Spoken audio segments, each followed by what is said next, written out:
years of Joseph's life and talk about how he grew up and talk about some events that could have transformed a good boy into an evil man. But that by the grace of God, that did not happen. And in spite of his family, in spite of his upbringing, in spite of the negative circumstances of his life, God used him in tremendous ways. I noticed a couple of observations tonight as we think about this thought, gold from an unlikely mind. First, I will talk to you about the miracle of Joseph's birth. And I want to talk to you about three aspects of that miracle. First, there is the testimony of his birth. Now, I've already touched on this, but Joseph was born into a family that was embroiled in controversy. When he came into his home, when he was born as an infant son, he did not come into a peaceful home. He did not come into a home where everyone was getting along and everyone was doing right. In fact, he was born into a family where hardly no one was doing right. Because his father was Jacob, as you know. His mother was Rachel. His aunt, who was also a stepmother, think about that, that'll blow your mind, was Leah. You know the story. Jacob goes down to Laban's house, his uncle. He falls in love with his cousin Rachel. He asks for her hand in marriage. Laban says, if you'll work for me for 7 years, you can have her. The deal was struck and the contract was made. Jacob worked those 7 years, and at the end of that, his wife was given to him, or was she?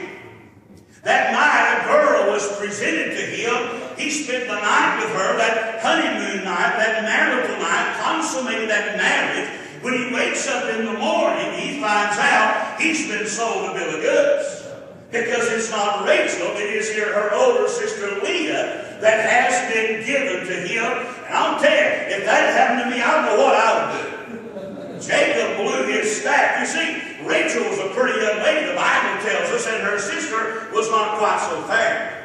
In other words, he got a pig in a poke that night, and he was upset about that. He didn't like what he turned out with the next day, and he goes to Laban and he raises sand about the issue. And Laban says, well, you can have Rachel, but you got to work 7 more years. And so he agreed to do that. He didn't have to wait 7 years to get her. He had to work a week to get her, out of that marital week, and then within 7 or 8 days, he had 2 wives. You think about that. And these 2 women are sisters. And no doubt there's some competition and there's some envy between them and jealousy in that home. That is an odd situation. Weird stuff happening in this family. But it gets weird. Because God did not open Rachel's womb and give her children right away. But he did Leah's. And Leah delivers 4 sons, just one right after the other. And you can see Rachel, can't you? She's smoldering with jealousy and angry because she's not having children. And her ugly sister is, and she's upset about this. And she comes unglued because the worst thing that could happen to a woman in that society was not to be able to bear children. So Rachel takes matters into her own hands. And she takes her handmaid, Bilhah, and she gives her to Jacob and says, you raise up children in my place with her. And he does. So now you've got 2 wives and a concubine.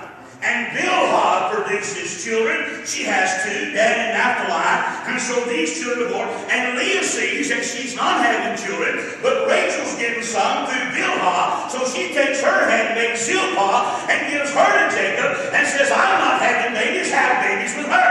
And so that's what happens. So now we've got 2 wives and we've got 2 concubines and we've got a confused husband and a whole bunch of confused children.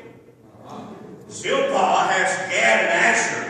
Then God opens Leah's womb again, and she has 4 more children, Jacob, Issachar, Zebulun, and a daughter named Dinah. So now you've got 2 wives, 2 concubines, 1 husband, and 10 sons and 1 daughter. You have 11 children, and all this confusion in that home. Are you confused? I know I am. I don't think I would like to have been in that family. But Rachel prays. And no doubt Jacob prays. And God hears their prayer. The Bible tells us he opens Rachel's womb and she has a baby boy and they call him Joseph. And his birth is a testimony in itself, because God opened a barren womb to bring him into the world, that God might use him in spectacular ways. I had a man the other day stand in my home until he's 33 years old, maybe 33 years old. He stood in my home and he told me, he said, I was an accident. My parents did not intend to have me, and I've always felt like all my entire life that I was the unwanted child in the family. I said, hold it right there. I said, that's wrong thinking. I told him, I said, God gives life. And the only reason your mother conceived you in her womb is because God wanted you here, and God has a purpose for you. And I would say to you gentlemen tonight, no matter what the circumstances of your birth may have been, or of your conception, you're not here by accident. You are here by the providence of an all-powerful God, and He has a plan for you in this world. That is the testimony of His birth.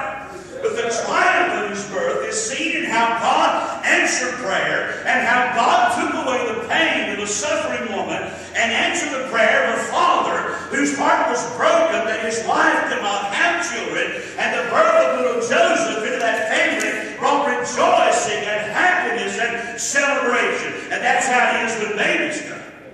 Brother Dan's got a new son, right? How old is he now? 3 months old. He's figured out how to do a few things, isn't he? One thing he's figured out how to do already is play his parents, I guarantee you. It don't take him long to learn that trick. When our son was born, you know, he would cry for 6 weeks and didn't hush. And about the only time he'd hush is when you walked up the crib and looked at him, and when he saw you, he'd quit crying. Tricky, they are, tricky. Oh, by the way, I don't think I mentioned this, and I have pictures in my car if you're interested. But we have a brand new granddaughter in our family. She is 3 weeks old. 3 weeks old. And she looks just like her granddad. Now that's going to be a terrible burden for her to bear as she goes through life. I mean, there's no telling it. Wind up, who knows, man. She'll be a model or something. I don't know. Looking that good. And when she was born, my daughter looked at her and she said, Daddy, she looks like you. She said, all but the beard. I said, well, I got a Sharpie, we can fix that. And she wouldn't let me, so anyway.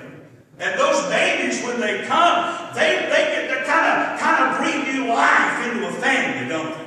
I mean, they're precious, and everybody's excited, and everybody wants to hold the baby, and everybody's congratulating everybody, and everybody's happy over that triumphant birth. And we understand that. Thank God for the privilege of seeing children born into this world. There's something else about His birth I'd like to mention tonight. And that's the timing of His birth. Joseph was the 11th son born to Jacob. Reuben was Jacob's firstborn. And at this point in time, Joseph is at the end of the line. And from all appearances, it would seem that he entered into this family at a great disadvantage. It did not appear from all outward signs that he would amount to anything in his life. He would always be the lone master totem pole. He would always be picked on by his older brothers. And he would always be bossed around. The timing of his birth, from a purely human perspective, could not have been any worse. But as we'll see tonight, I hope, God knew what God was doing. And by the way, God does know what He's doing. You ever look at what God does and scratch your head and say, now, I would have never done it like that. But you know, God always does it right. And He did it right in the life of Joseph. He does it right in your life and mine. God knows what He's doing, because God brought him into the family at the perfect time. Because eventually, like cream rises to the top, Joseph rose to the top of that dysfunctional family. Now, you might look at your life today, men, and feel like everything's against you. Maybe your ministry's not going well. Maybe there are problems between you and your siblings, or between you and your spouse, or you and your parents. Maybe there's there's difficulty and dysfunction in your home, and you've got to put on your Sunday face whenever you go out. When you go home sometimes, it's like stepping onto a battlefield. You may feel like your ministry's not bearing the fruit that you want it to bear, and it seems like everything in life is pushing against you. Can I just say to you tonight, don't count God out. He has a plan for you, and in His time He will implement and execute that plan and bring about His will for your life regardless of how things look today. So there is the miracle of Joseph's birth. That's how he got here. Let's talk secondly tonight about the maze of Joseph's boyhood. There were some problem areas in his boyhood. His upbringing was not easy. In fact, his early years, to my way of thinking, resembled walking through a minefield. There was danger everywhere as he grew up. And it's amazing that anybody can suffer the pain and adversity and turmoil of those years and come out with their sanity and their integrity and their emotions intact. But Joseph seems to have weathered that storm well.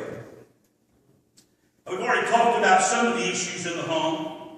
Well, the prominent issue is that you have one father with basically 4 wives and 12 kids, and that's tough, man. That is a recipe for disaster. I'm not down on women. I hear some preachers put women down, and if you do that, you ought to quit.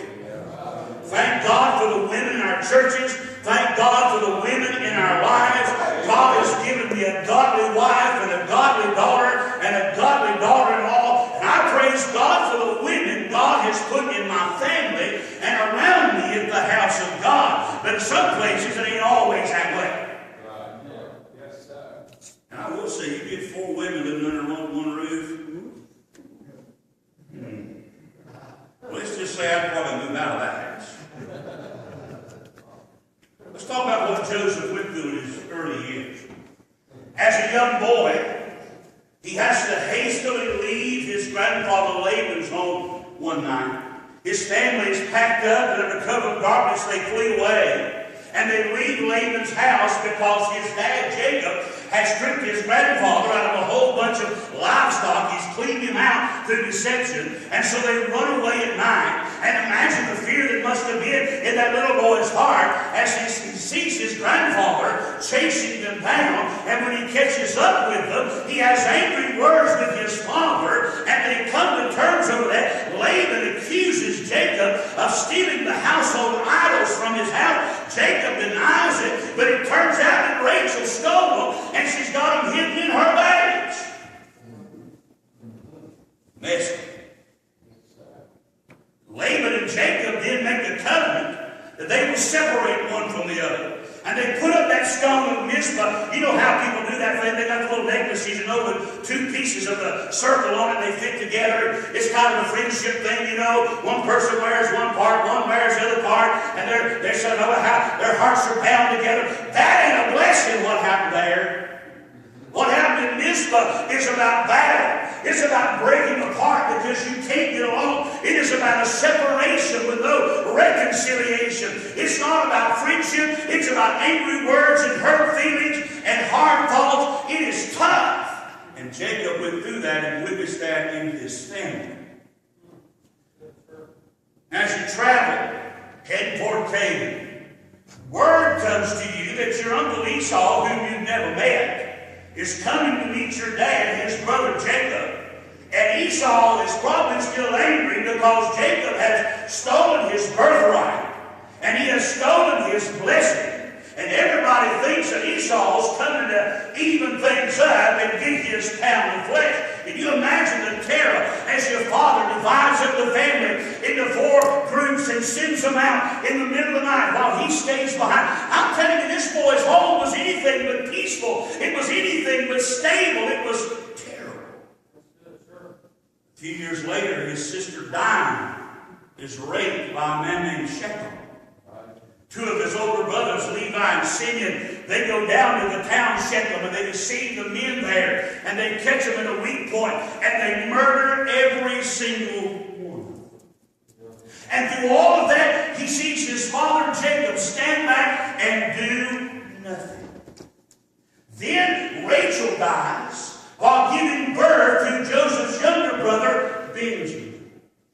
Sometime later, or maybe around that same time, Reuben, the oldest boy in the family, commits incest with Bilhah, his father's concubine, and Jacob knows about it.